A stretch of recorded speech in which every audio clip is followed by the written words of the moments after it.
Hello everybody, we've returned. It's Pixarspective once again. Again. And this time, we got Soul. Again, yes, because it's not a first impression. We watched it. Again. and now after only a second watch through, we've already made up our minds about this film, and we're gonna tell you about it. Yes, agreed. I am the Wash. I'm Random Bystander here. I got my second vaccine shot yesterday. Yay! I'm still worried about So I want to make sure, because, I got the shot, I'm a little out of it. I want to make sure I watch the right movie. We're talking about Cars 2 today, right? Yes, of course. So Lightning McQueen. Wait, no!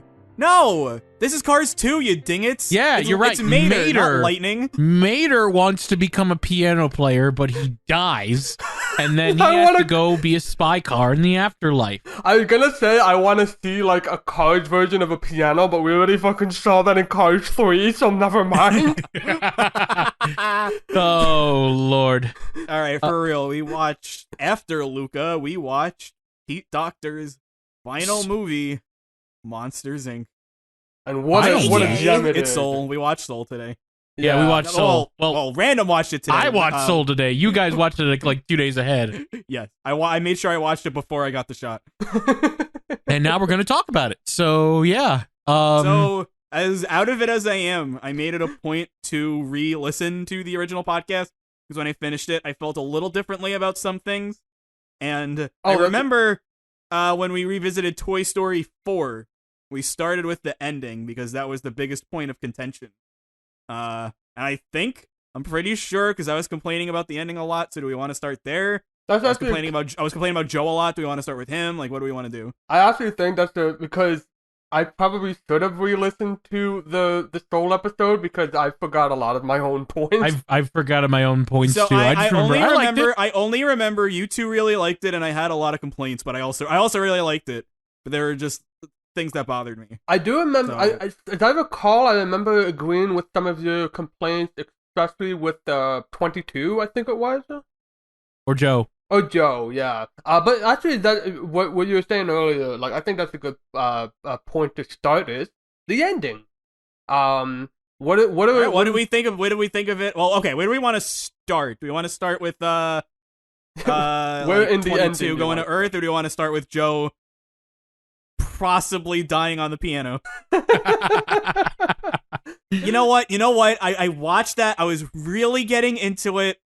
And then he was in the great beyond, and I'm like, God, this is crawling back into my mind again. He died on the piano. This makes no sense. I forgot about that again. I just want to see that animated. Because I remember, I was really, watch the original episode. But I was really thinking something along the lines of, this, he actually does kind of, there is a feeling of emptiness in him. So him doing something, pretty bad, that's fine. But they make it a point that he gets to where 22 is, the soul world or whatever, because he gets in the zone, and then he doesn't leave the zone, so he just dies playing the piano. That's so... He died doing what he loved. He died doing what he loved, dying. Yeah, I mean, he did it like 3 times. It's very true. That would be his 3rd time in death. But, so that point aside, I could just never get that out of my head. I was doing a pretty good job until he was about to accept his death, and I'm like, wait, how do we get to the piano from this?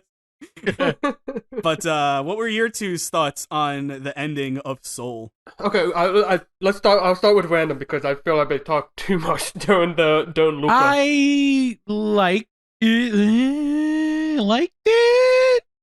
Is it you really like what they were going for, but you had some problems with the execution? Is that it?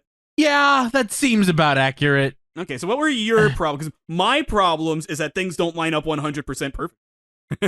But for real, what were your problems? I don't know. It just didn't feel as satisfying as it would be. Like, I felt like the ending emotional moment that we got, usually see the end of Pixar films, we got when he was reliving his life.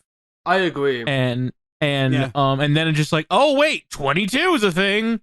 don't forget about that. And that whole ending climax just feels kind of forced. And I'm like, oh, you live. Like, I hate to sound like I want to rewrite the movie, but the problem it would have been more powerful if he died. It would have been more powerful if he died. Yeah. So I know why they didn't do it. Yeah, because I mean, but like if it's PG, then I mean, obviously 2-year-olds can watch PG movies now, like anything's game. But if it's PG, then I figure like maybe they could have gotten away with it. Maybe. And I know it is PG because nothing's rated G anymore. Yeah. It is. But it's just like, it didn't feel as powerful. Just like, oh, you get to live. Here you go. And then it just goes to like, I'm going to live my life every day like it's my last or whatever the fuck. So what do you plan to do when you get back? Plan to start living. So. Yeah, and it just feels like meh. So what I will say is that upon this second watch through, I was also thinking about like it's definitely like super clunky how the reason is like, hey, you really inspired us, and we don't learn stuff much around here, I guess. I mean, that's literally what they say. But you really inspired us, so we're willing to give you another shot and also distract Terry from counting. You know what? Rewatching the last episode, I think Random said this as well, but definitely Wash and I both said if there's one thing that we wouldn't change about the ending, it's that. Yeah. Pretty much. Like, that's the only reason I would want them to keep the ending as it is, because they just like, just distract Terry so easily. Like, I love the idea of, again, just someone who thinks they're so great at their job, but they actually suck at it. Especially the award ceremony that they give him at his request. At his request. What I was gonna say is that I definitely agree that the implementation of that ending was very clunky. But upon second watch through, I forget if I actually said this during the first episode. I don't think I agree that based on what the vast majority of this film was doing, I don't think I agree that the satisfying ending would have been for Joe to die. Because that was, I mean, like we said, he was he's gonna spend his spend every day like it's his last, because right up until the end, so much of this was about like yearning for his big break, yearning for that big moment, where as soon as this big moment happens, his life is he's done it. He's made it big, and he can finally be happy. And then he gets the thing, and he realized that he's still lonely. He still doesn't have many friends, and I was talking with a friend about this yesterday, and just like the big thing with that sort of like, oh, if only I got my big break, if only I had this and that, when like the core of that, the core reason, like if you actually think about why you want that, the core reason for that is, I just want people to like me. I just want people to have like friends and stuff, and it really wasn't until 22 came along where he actually got to learn about the barber, and he got to learn more about like Connie, and just not take things for granted and not be so self-centered as he was for so much of this. It's hard for me to figure out how to rewrite this in a way where they can satisfyingly give him like send him back, because I've got a very easy change, and this actually keeps the movie the way that it is. When Joe is about to get to the great beyond, it's after 22 goes to Earth, he's about to enter the great beyond, show reluctance that he still wants to live, not pure acceptance and readiness that he is going to die. He accepted, despite everything that happened in the movie, because what I get from that is that what he got out of life was, he did all the things that he thought he wanted to do, but it was really like that bond that he got with 22. That's what gave him, that's what, ultimately, made him happy, and he got that. He lived his life. He got he got the gig, he made someone happy, and that made him feel joy. Like, he got what he wanted. And he was ready to go. And then they were like, oh, Terry, what's that? And he got to go back to life. So if you show him going to the great beyond and him just not looking ready, then that changes everything, because that's like, now that I have these things, it's too late. Too bad that I couldn't actually live my life. That's too bad. See, the trouble with that is that it kind of goes against the, like, for lack of a better term, like, the symmetry of the story, because then he's right back to where he started. It's just that the reason that he wanted to leave the great beyond had changed, but he's still right back. It's still that right back where he started, where he was trying to escape the great beyond, and he's still. So him being reluctant. Well, I didn't say run away. I said, like, reluctance, or just like that moment of, like, well, shoot, that's too bad. And then after that, he says that's when that is when he could come to the realization. So it's like he's doing a selfless act. And he's not trying to leave the great beyond because he's scared. He's like, I gotta live. It's just like, darn, it's too bad. I finally got started to live my life. That's too bad, but I'm ready. And then the Jerry comes and says, you really impressed us. We're gonna give you one more shot.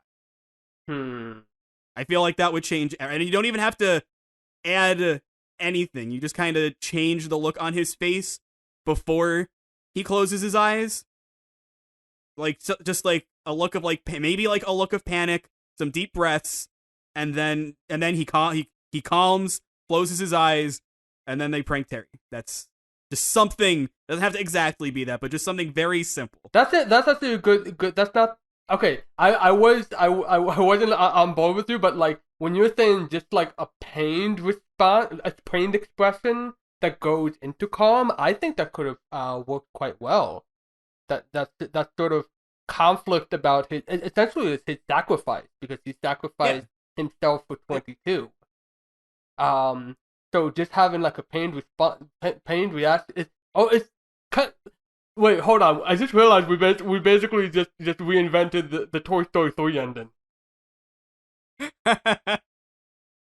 Well, this ending's a lot better because it's watch the Toy Story 3 episode. Woody's my best friend.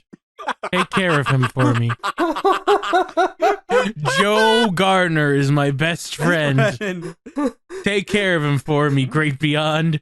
Up in the great beyond. Oh no, George look out, Joe Gardner is the evil Dr. Porkchops. So that's my 2 cents. If I had to rewrite it, that's my 2 cents. It's not even rewriting. It's literally just like it's like you're stuffing food, right? Yeah. Like it makes it better, but you're not really changing anything about the food. Okay. Pretty much. Okay. That's very. I blame the tiredness for specifically using the word better. That's very what do you call it? Pretentious, I guess. But you get what I'm saying. Throughout the whole watching the movie, I was, like, into it and then out of it many different times. I was into it when the jazz music played, out of it when he first got into the human world. Great beyond. Yeah, the great before. The great before. Into it when we're learning about, like, Into the Zone and stuff, and like having some fun jokes. Out of it when he becomes a cat and they're trying to guide 22 throughout the body. Into it when they're learning about everybody and such, and, like, we're discovering, like, the more simple things in life. Out of it when they go back to the world and they start the cliche of them being angry at each other because of some dumb, stupid plot thread of, oh, the only reason your felt spark is because you were in my body. Into it when that whole concert and ending moment happened, especially with, like, the speech of like the fish looking for the ocean when they're in water, and they are in the ocean. And then him playing the piano with the moment where he relives memories of his life. Out of it when the whole climax happens when they're trying to save 22. And I just kept going in and out of interest with this one. I don't know if I just was in the wrong frame of mind when watching this, or... It's funny because I remember being the least enthused of us when we first watched it. When I watched it a bit late at night. I wasn't like super tired, but it was later in the day where I wasn't thinking as much as I was the first time. And I'm watching it, and I'm like, I'm getting into it, not really thinking about anything. So I guess on like a surface level, the movie works, but it's once I put it down, I was like, I had a lot of problems, I remember. And I listened to the episode, and it's like, nope, all these problems, they're just like they're all coming back. Yeah. And I specifically remember Wash saying, like, well, maybe you should just like, it was Wash or you at random, I don't remember which one. But somebody said, maybe you shouldn't think about it so much. And my response was, but the whole point of the movie is to make you think. Yeah. No, I mean, the whole point of Pixarspective is to make you think. Well, yeah, that's fair, but like, so specifically, like, I mean, I'm not gonna. It's a very intellectual movie. I don't want to spoil my rankings, but it's like something like Cars works. Okay, I will spoil my rankings. Something like Cars works better because it isn't like a fully intellectual movie. It is much more just kind of being about the little moments and how those make you feel. So for something like Cars, yeah, it doesn't make sense that cars can get tattoos. But I'm not bothered by that because the movie's just not actively making me think so much about it. With Soul, because it's just like, oh, pick all these pieces apart. Kind of like how, I know this is going to sound super weird, but like how I got out of Luca when it was just like, oh, look at all this little stuff. At least my first impressions. And then here it's actually like in the forefront. It's not like this little stuff. I mean, they don't spell it out to you, but it's like, look at all this meat that you can pick apart. You're like, oh, nice, that's so good. And then you bite into the meat and you're like, this is like the most mid-tier meat I've ever bitten into. And I mean, Yeah. I think the movie's better than mid-tier. It's just like there are problems. There are problems. It's just like the more you think about it, it's just like it seems kind of cluttered. Okay. It's just so upsetting because when the movie's like good, it is legitimately like It's so good. It is legitimately like some of the best moments I've seen for the podcast. Like forget Pixar. Forget Pixar. Like anime, Edgar Wright, Star Kid, Pixar, one-offs, like our YouTube videos, like everything.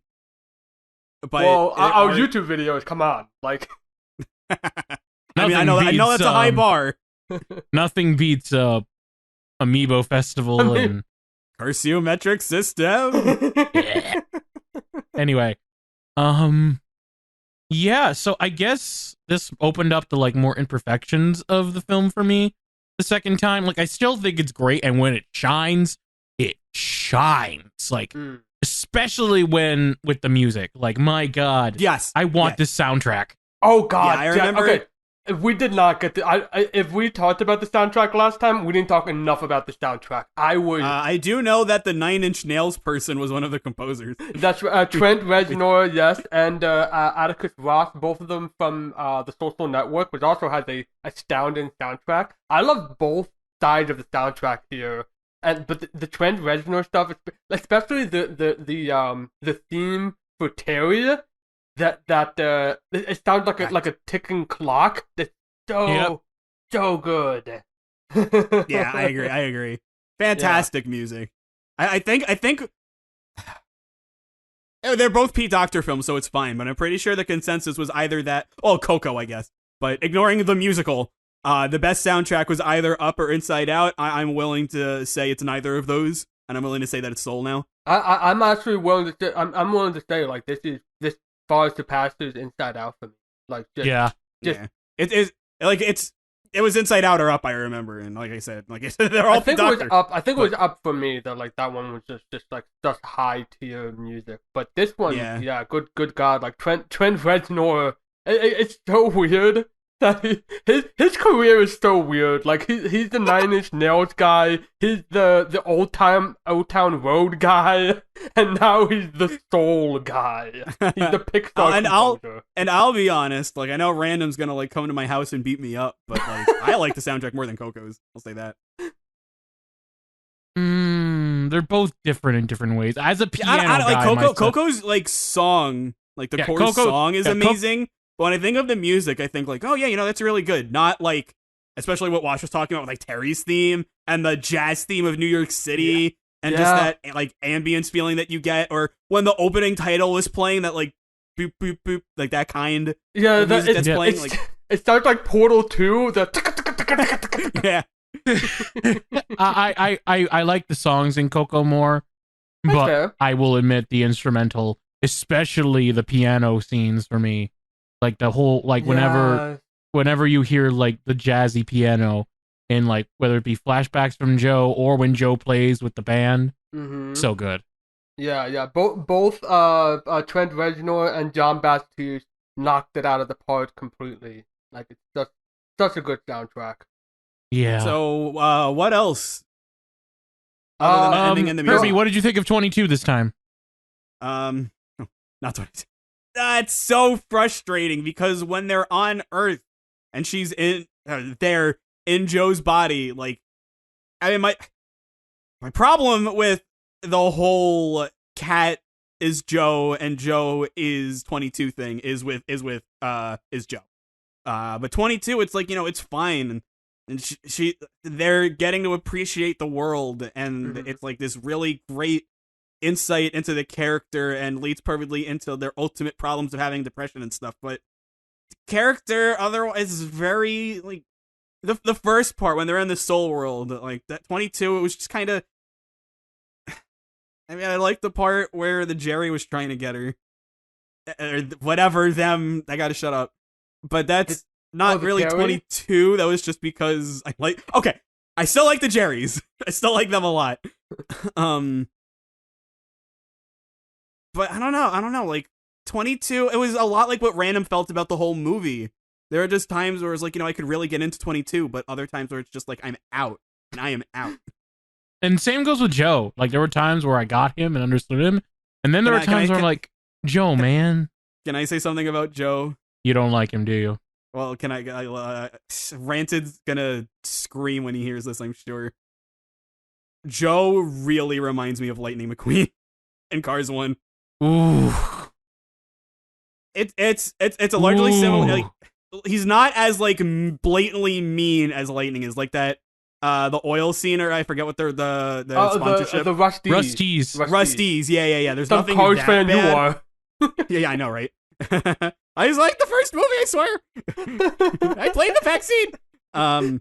It's not that bad, but very similar journey, very similar problems. Very, very similar, like self-centeredness. But especially, yeah. Here's the thing. Again, I think I mentioned this in the first episode, but when Connie was there to say that she quit, and he's so dismissive about it, and I was just like, no. And then like 22 comes back in, and they're like, oh, she's really good at that, and Joe's like, yeah, of course she wasn't gonna quit. She's great at it.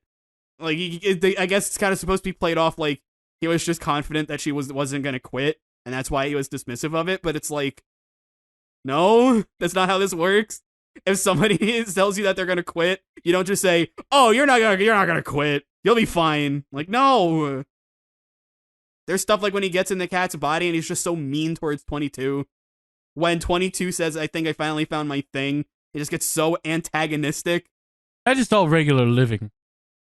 Oh, and I mean, like, I like when he said it, he didn't mean it like, rude or anything. He just meant it as it was. When 22 was like, no, I need to, like, I can find my spark. And he's just like, that's because you're in my body. Get back here. And he's just so, he has, again, like, Random, you put this very well when you said this. Very in and out. Very in and out. But not inside and out. No. But I even, when I wasn't thinking too hard about it, I remember thinking, like, Lightning McQueen was kind of like this. Like, not that rude, but Lightning McQueen kind of like this. Your defense, Wash. My defense is a little movie called The World's End. Oh my god. Oh no, are you going to say that he's Gary King? He's not. You're not helping your case, buddy. Neither is Lightning McQueen nearly as bad as Gary King. Yeah. But this time around, I was actually taking this more as a character study than like him being a like protagonist that we're rooting for in this case. Because this, like I was saying earlier, like his whole thing is just how like self-centered he is. Like how there's he's at the barber, 22 just asked him questions about his life and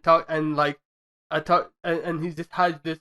He had this preconception. It's like, oh, he was born to be a barber. It's like, I wanted to be a veterinarian. Like, but then like circumstances changed, and I had to I went into to cutting hairs, and I actually quite like it. I don't mind this at all. And then like later on, like I'm glad we finally got to talk about something other than jazz. Like it is already like a preconception well before this movie had started that Joe talks a lot about his own dreams and talks a lot and just he's just so yes, it's probably similar to Lightning McQueen that he just focuses so much on the goal, the I'm gonna win, and he just doesn't take the time to just enjoy life. Like the stuff with Connie, like yeah, he was really dismissive of it because he was just. I mean, for him, it's just kind of like a day to day, and just like, oh, here's another student out of the however many he's had since he's been working at the school. Like, and he didn't have he wasn't seeking the joy that he already had. And this movie was 22 especially was trying to change that with the body swap. So I don't know. This worked quite well for me. I feel that it's like I said, it's more of a character study. I understand that Joe is self-centered. There's a lot of people that just have that those like creepy things that are like so in the zone that they just become like entrapped in their own mind. Market. Yeah. Yeah. That was a little too accurate, I think. that was pretty good. Yeah, honestly. Just add like a little special effect in there and you're set. No, I didn't even use any. I was like, well, yeah, that's what I'm saying. That's what I'm saying. Like you put in a special effect, like that's all you need. Wash, edit a special effect when I do that. No, I didn't even need it. I didn't even use any. So, yes, the only thing that I can really think to say to that, at least right now, because my brain's scrambled, is one, you brought up the barbershop scene. I said in the first impressions that was my favorite part of the whole movie. Thrilled to report, it's still my favorite part of the movie. And it's I guess so funny too, the only it was hilarious. We did not bring this joke up when 22 is talking about how the Great Before worked. Somebody looks at one of the lollipops and goes, "I'll take one of those." Yes. I actually had to like stop. I was laughing so hard at that. But the only other thing that I can really think of, and again, I could probably think of something better, but this is fine, I guess. I don't think character studies are great for movies because if a character isn't particularly likable, you're stuck with them being unlikable for most of the movie. It's not like a TV show where, oh, you finish an episode, you can kind of take a break, or something like Star Kid where they have intermissions. You're stuck. So having Joe have these moments of on and off. I know I talked about lulls a lot in, I believe, the finale with Guy Who Didn't Like Musicals, Trail to Oregon and stuff, where their lulls were great. That I don't think has come out yet. Edit this out. But anyway, so when you're stuck with a character like that, you know, as interesting and fascinating of a character study as can be, you know, if their rudeness is going to get to you, the rudeness is going to get to you. There's nothing, no ifs, ands, or buts about that. You know, yeah. I always say this isn't like Luca where it's like, oh, let's talk about this. If you like it, that is fine. You're not wrong for liking it. I'm just also going to, this is a case where just because it's the kind of movie this is, like it is a very think kind of movie. Because I get what you're saying and it makes sense, but because it's a movie and we're stuck with him for basically the whole thing being, you know, not very pleasant, I wasn't crazy about it. Again, better than Lightning, but not anything I was particularly fond of. I'm trying to think if there was anything else worth mentioning. Again, my favorite scenes were probably the club scenes in the club. Not just by how they sounded with the jazz music, but also how they looked. Like that scene where we first see what's her name? Darlene Williams. What, Dorothy Williams? Dorothea Williams, that's her name. Yep. Dorothea Williams. Like that whole scene, the lighting and just like the lighting, the color correction, it just looks so good. Yeah, it looked really good. Even the inside of the bar, very atmospheric. I liked it a lot. Yeah, like you made you really think you were part of in a jazz club. Yeah, it was just like the New York City bits really made you feel. This is a point. This is a point I wanted to bring up. I was watching a YouTube video because we talked about. So when Joe Gardner wasn't black, he was in the Great Before. We were talking about how it's like, oh, it's marketable. It's kind of it's a problem. And I saw a video from multiple actually black YouTubers, and they were all kind of talking about what the movie meant to them as people of color. And they all said that their favorite part of the movie was the barbershop scene. And how it's places like barbershops where it's like, yeah, anybody can go to a place like this, but it really is, like for me as that person of color, this is where I feel like I can make a lot of my connections, where we can talk to like-minded people. Mm-hmm. And I started thinking, and it's like, it's super interesting. I just liked it because the scene was great, but I started thinking about it, and it's like, how much of black culture was looked into going into this? Because from what I looked into, people of color really dug the New York City scene. Like they thought it was it was really good. So it's how much research did he do, and how much of his I think Pete Docter's a good enough director to where I feel like he did his research and legitimately talked to people that were involved with this kind of thing and made a product that everybody can really like. But it's just one of those things that got me thinking, that's really interesting. And I never would have thought of that because, I'm like the whitest person you're ever going to meet. Yeah. I will clarify here, and I forget if we actually talked about this, but there is a co-director, the Ken Powers, who is African American. The first. Oh, okay. The first African. I didn't know that. Yeah, that's right. He actually had it was kind of I remember when it was announced, it was just kind of it seemed kind of odd for Pixar that that with all the different people of color they have inside the studio, they brought somebody from outside to work on this and give his own perspective. That said, I did watch. I only watched because on Disney Plus they have basically what would be the bonus features on the DVD as a show for one of the episodes. They had Ken Powers talking about the barber scene, and he was talking about he came in when the film was already well in production. So I have a feeling that could be the sort of why sometimes the stuff in the great before and great beyond might be a bit more disconnected from that. With Ken Powers was talking about how they originally were just gonna just have him put on a suit and just go and try to go over there, but when he was looking at the character design, the first thing he thought of is this guy needs a fucking haircut. So he thought it's oh well, there we go. He's talking about how it's like you said from different black YouTubers, that is a very specific sort of community center for and the kind of connection that you have inside the barbershop, and he talks through that it was important not just in terms of story but also for helping to make Joe Gardner feel authentically black in this case. Again, we're all pretty dang white. So that's as far as we can really go for that. But I will give a lot of props for Ken Powers, because I feel like this the guidance that he's given to the project has worked quite well. Yeah, I like the barbershop scene. It was nice. I think I said this in the first impressions, but my two favorite scenes were him at the barbershop and him talking to the mom. Yeah. Oh yes, that one. Yeah, those are. Especially the two scenes complement each other very well. That's probably why.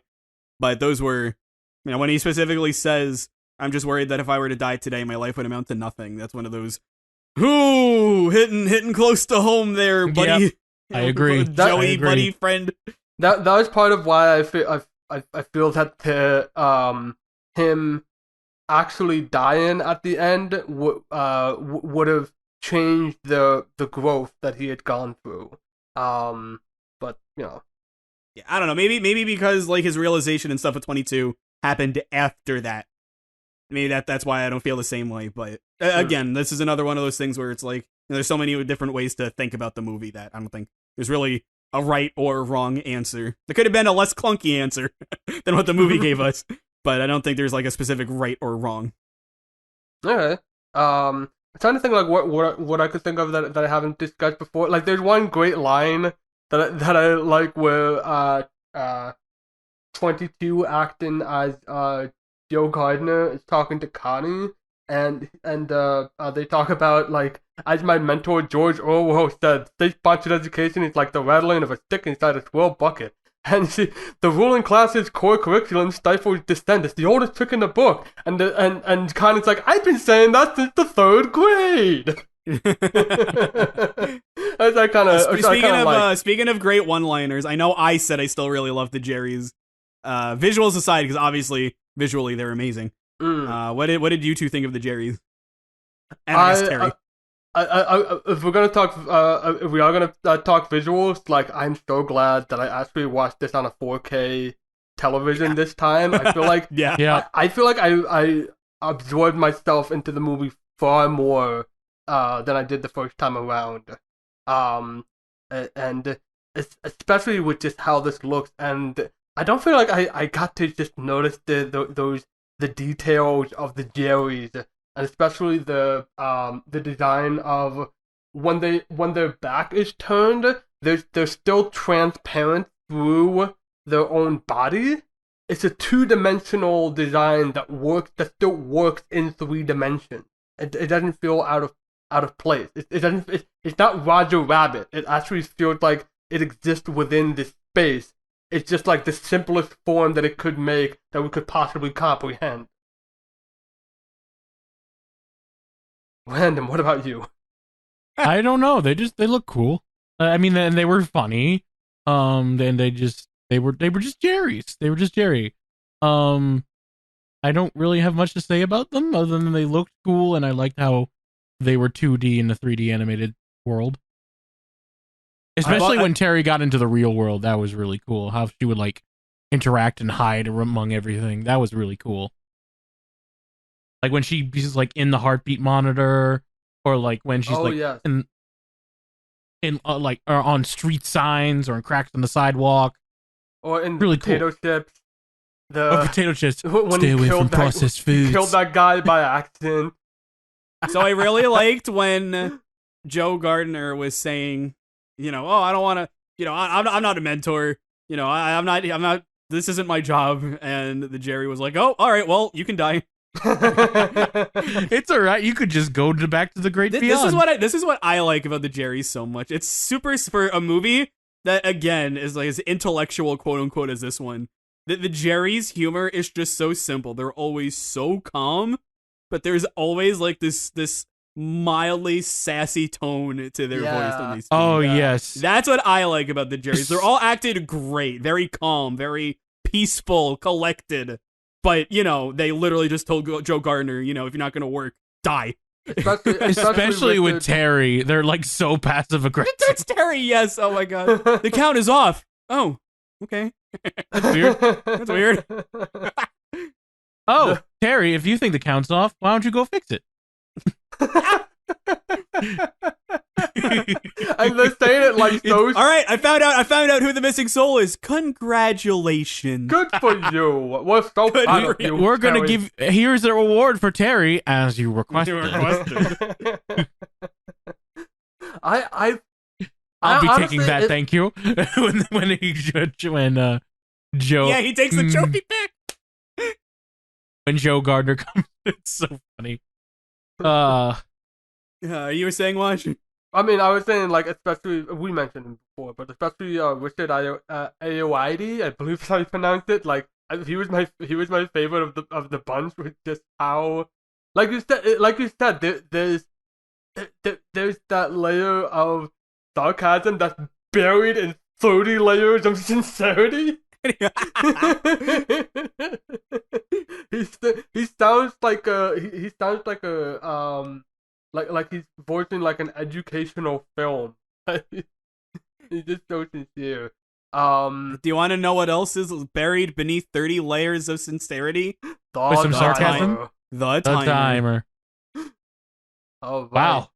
Final thoughts. Pixarspective. Kirbyfan goes last. I'll go first. You go ahead. It wasn't as good as I remembered it. Oh. It was still good, and I still had moments that I enjoyed it, but like I said, there were points where I was like, oh, this is really, really good.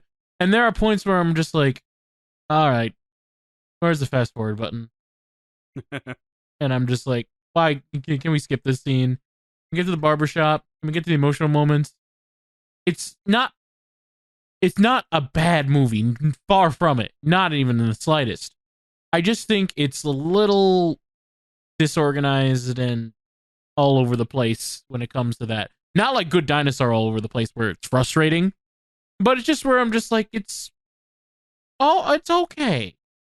I feel like a few more rewrites could have gotten it to like the high tier of Pixar, but it's also not low tier Pixar either. All right, Wash.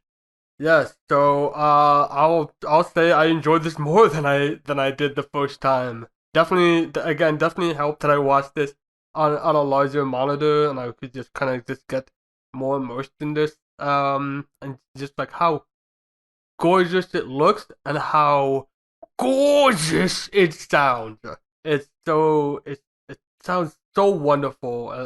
Again, we gotta get the freaking soundtrack. It's so good. This ranking, I feel, could change easily as I go along. It came at a very important time because, without going into too much, literally today, was the last day that I've worked on this project that I've been working on for 3 years. I'm at that exact same spot that Joe Gardner is. One of like looking into myself and wanting to figure out what I'm going to be doing with my life and like what are my goals. This felt like therapy to me. I didn't have any of the bawling in the eyes that I did with Inside Out or Coco, but I had a real good time with this and just how if again it felt like therapy. Like it felt really, really important for where I am currently. Kirbyfan. Cars is better. All right, I knew ranking it. time. I knew it. Wash, you have the lists, right? So, good lord, it's been a while for me to say a list this long. Yeah. Oh, so, our ranking as of from the previous episode was from the bottom up, Cars 2, then A Bug's Life, The Good Dinosaur, Cars 3, Ratatouille, Monsters University, Toy Story 3, Brave, Dory, Finding Dory, Incredibles 2, Toy Story 4, Onward, Toy Story 2, Cars, Toy Story 1, WALL-E, Monsters Incorporated, Up, Finding Nemo, Incredibles 1, Coco, and Inside Out.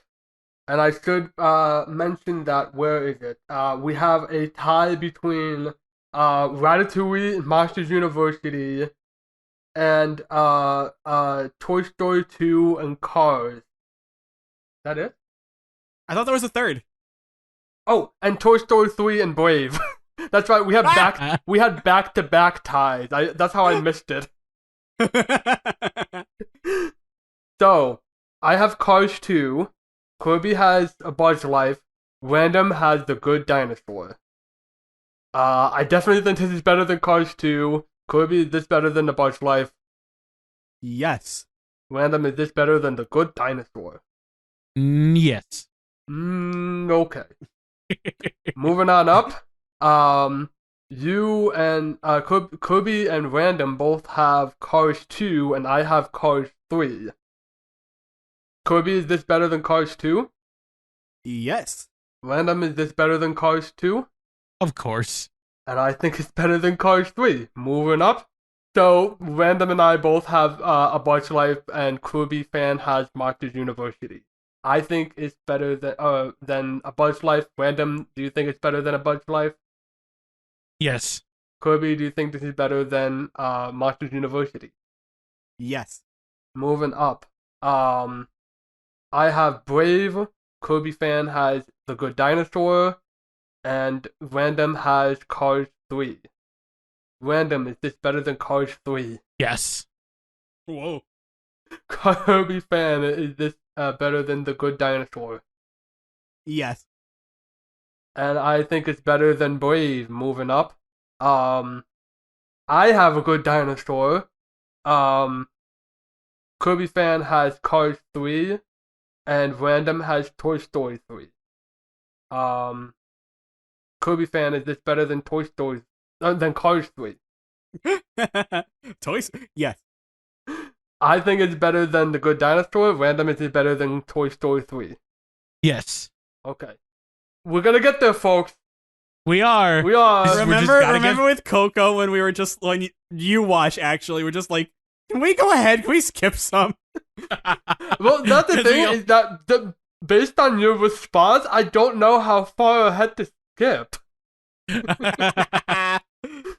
And I like it that way. I gotta be unpredictable. So, moving up, Random and I both have Ratatouille. Kirbyfan has Toy Story 4. Kirbyfan, is this better than Toy Story 4? Yes. Random, is this better than Ratatouille? Yes. I agree. Moving up, I have Toy Story 3. Kirbyfan has Ratatouille, and Random has Brave. I think it's better than Toy Story 3. Random, is this better than Brave? Yes. And Kirby, is this better than Ratatouille? Yes. Okay, moving on up. Random and I both have Monsters University, and Kirbyfan has Toy Story 3. I think this is better than Monsters University. Random, do you think this is better than Monsters University? Yes, I do. And Kirbyfan, is this better than Toy Story 3? Yes.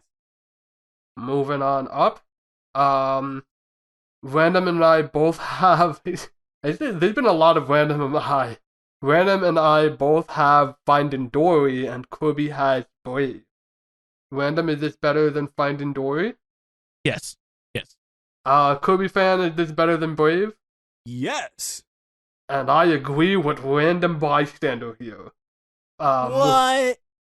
Shocker. Moving on up, I have Incredibles 2.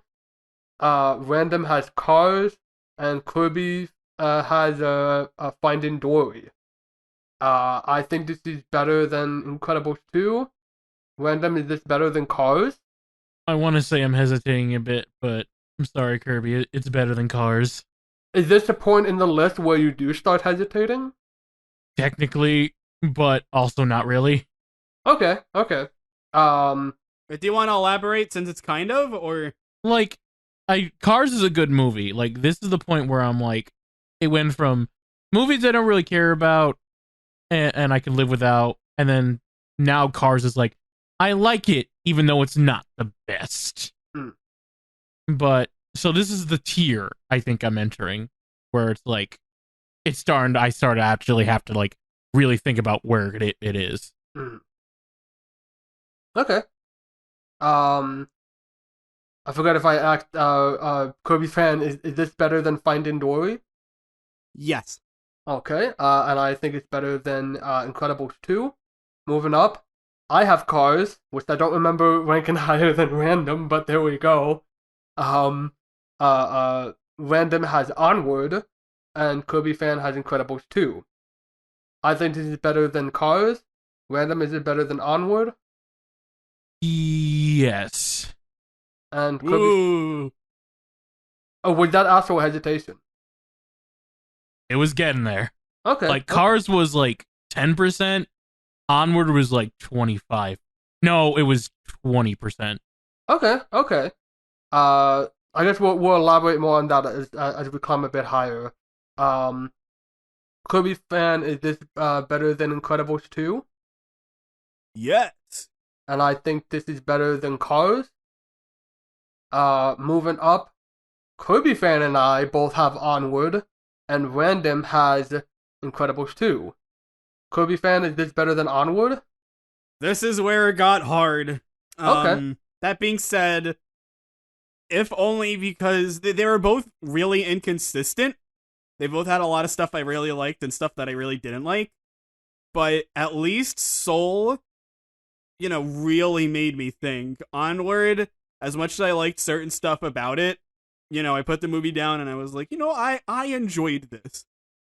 Because of that, I will say, yes, I think Onward is not the better movie. Okay. I had to save myself on that one. I went to say Soul, and I said Onward. I'm like, oh god, how do I fix this? Well, I definitely agree. This is still not the part where it gets tricky for me, but I definitely agree this is better than Onward. Random, is this better than Incredibles 2? Yes, it is better than Incredibles 2. Okay. What are we at? Are we at 40%, or what do you think? Yeah, 40%. Okay. I think I'm getting the sense of where this is gonna be, so we'll climb a bit, and so here, all three of us, we've got maps and rankings. All three of us have Toy Story 2. So, let's start with Random. Is this better than Toy Story 2?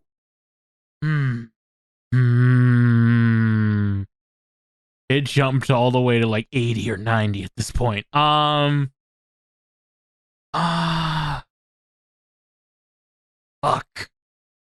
No. I like Toy Story 2 better. Okay. Let us do the elaboration. Toy Story 2 seems more put together, and it doesn't have moments where I not dread watching, but I'm just like, okay, let's get on with it. It's funnier. I like the soundtrack in Soul more, I feel like the emotional moments in Toy Story 2 hit more. And I just like the idea of the message Toy Story 2 does a bit more. It's also just more fun. A more fun movie. Okay. All right. Yeah. This might change, but as of now, yeah, I'm the first one to all right, to bring Soul there. Bon voyage as we continue on the list. Now I listen to you two. Yeah. Also, I may have destroyed our everyone has Toy Story 3 ranking now. Well, the Toy Story 2. Toy Story, whatever. We'll see. Kirbyfan. Actually, I'll just say it. Yes, I think that Soul is better than Toy Story 2. Kirbyfan, is Soul better than Toy Story 2? Now, this one was a real barn burner. I wish I could plug in my blue snowball and talk about how I think Toy Story 2 is the funniest Pixar movie out of all of them, and how many freaking movies have fallen to Toy Story 2. Toy Story 2 is like the Pixar killer of Pixar. But Toy Story 2, it's too funny. It's way too funny with a way too good of a message, and freaking the Buzz Lightyear segments, they're so funny. I don't share this with Wash. However, Random, I am more than happy to share this opinion with you. I think Toy Story 2 is better than Soul. Yeah. Now it's just Wash. Yep. So, all right. Wash. Since I'm all alone, I'll actually just keep skipping ahead because you'd be surprised at how fucking far I get in this list. Okay. Let me do it. Actually, let me help you out. Let me look at your ranking. You're at Toy Story 2 for you, right? Yep. All right. Do you think Soul is better than Toy Story 4? Yes. Next up is Toy Story 1. Do you think so? Next up is WALL-E. Yes. Damn. Next is Monsters Inc. Yeah. No. Next is Finding Nemo. Yes. Oh shit. No. Okay. No. I know the answer to this one. You don't have to say it, Wash. The Fish Tank.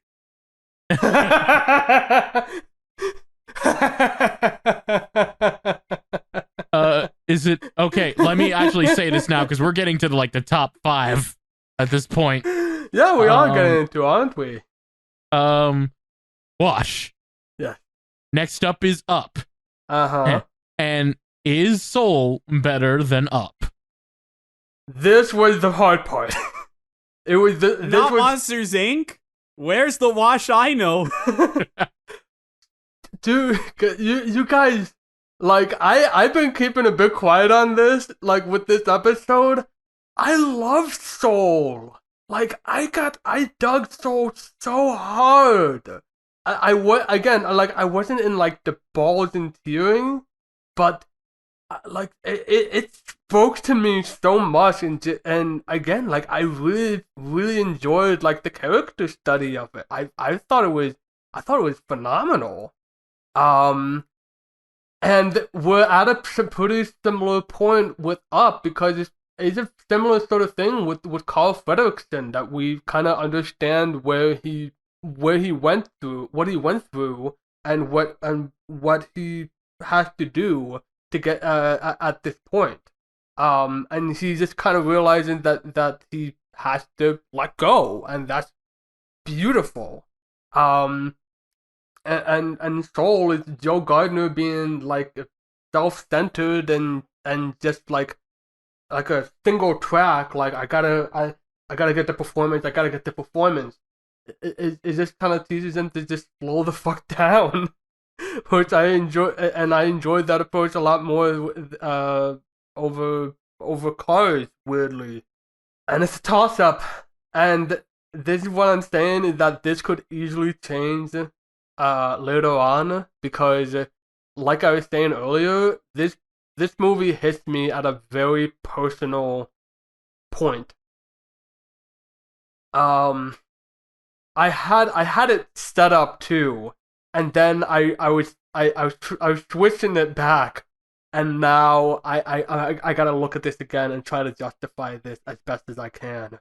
While Wash thinks about it, please remember to subscribe to our YouTube channel at youtube.com/workinprogress. We don't have that URL yet. We don't have that URL, Random. Well, we don't, but we will eventually, hopefully by the time this comes out. Subscribe to the channel so we can get that URL. Yes, please hit the subscribe button and like and leave a comment. We love comments, please. Also, we have a Twitter account as well. So you want to follow us on Twitter, look us up at WRK Podcast on twitter.com. And we also have a Simplecast where we can watch where you can listen to us and talk and listen to all our episodes of Pixarspective, Star Kid Spotlight, CinemaSon, and That's About Right, and many more. So, if you'd like to subscribe or listen to us some more, you can. I forgot the SoundCloud again. We don't have a SoundCloud. But speaking of sound, your rank. You know what? We were saying like we don't have a SoundCloud, and then when I googled Pixarspective, one of the results was the SoundCloud we made at one point that we never bothered to upload anything. So we do have a SoundCloud. How about that? But literally, the only thing that's on there is like it's not even something that we uploaded. It's the 8-bit cover or 16-bit cover that we used for the Monsters Inc. episode. That's literally the whole. I sense someone stalling. Yes, I'm stalling. You think I'm stalling? What am I in Crazy Town? What am I in the Great Beyond? Oh God. I'll go with my gut for now, and I'll say no. I think Up is slightly. Yeah, you know what? Yes, I think Up is slightly better than Soul.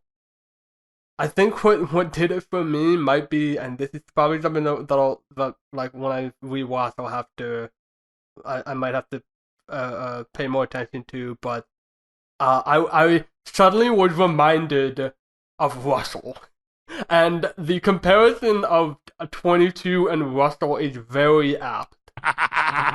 It worked really well, and I think I ultimately like Russell slightly more. They both have their annoyances. I think I like Russell slightly more than 22. But it's so close, and they both have amazing soundtracks. I love them to pieces. But yeah, we got a top 5 here. I love how 3 out of your 5 top 5 are Pete Docter films. And none of them are Monsters, Inc. Oh, damn. You right. You right. Wash, you gotta swap Monsters, Inc. with, like, Coco or something this time. Oh, I could swap Monsters, Inc. with Finding Nemo because of the fish tank. Where's the lie, though? Anyway, now time for the overall rankings, because you brought it up, but we probably brought it down. Yes. So, let me make sure that this actually worked. Also, this might have broken a few ties. Maybe. Or created more. Not the back-to-back one, for sure. We have a ranking. Okay, here we go. Okay, here we go. And whenever we get to Luca, we'll do this all over again. Yup. And then we'll have ranked 24 Pixar films. 24. From the bottom up. Cars 2 at 5 points. A Bug's Life at 7 points. The Good Dinosaur at 10. Cars 3 at 11. Ratatouille at 19. Monsters University at 19. Toy Story 3 at 20. Brave at 20. Finding Dory at 28. Incredibles 2 at 33. Toy Story 4 at 35. Onward at 35. Cars at 40. Toy Story 2 at 41. Soul at 45. Toy Story 1 at 48. WALL-E at 50. Monsters Inc. at 51. Finding Nemo at 58. Up at 58. We have the 4th tie. Oh my god. Incredible. What a mess this list is. Incredibles at 64. Coco at 65. Inside Out at 66. 4 ties. 4 ties. This list is such a mess. And wait till we add Luca. Oh my god. That's gonna be, if it's anything like the first impressions, it's the same thing. 2 lower down and 1 higher up. I want, what I want for Luca is to somehow give us a 3-way tie. Ooh, I never thought about 3-way tie. It could happen. Like cars, yeah. Anyway, wow. Ooh. We'll do the Luca episode sometime in the future. Yeah. We gave Soul a good amount of time. Almost half a year, I think. We're like as of our recording, like this, it's been like half the year. If we do like Kirbyfan says, then and like upload this after the Star Kid, then it will have been almost a full year with how long Star Kids will take. Well, you said Higurashi would start in November, so that would be like a good month or two before that. So not quite. We'll see. We'll see, because like we do have a good amount of one-off in the future, but that does it. If you like this podcast, then you can listen to us on SoundCloud.com/Pixarspective. Wait, didn't I do this already? There we go. But we don't have a sound. We don't do anything on it. It doesn't matter. We still have one. You've been wrong for your entire life. Oh, well. But please do check us out and check out our other podcasts. Until then, I'm Random Bystander here. I'm the Wash. I got my second vaccine shot yesterday. Good night, everybody. Wow, it's only been an hour and 15 minutes.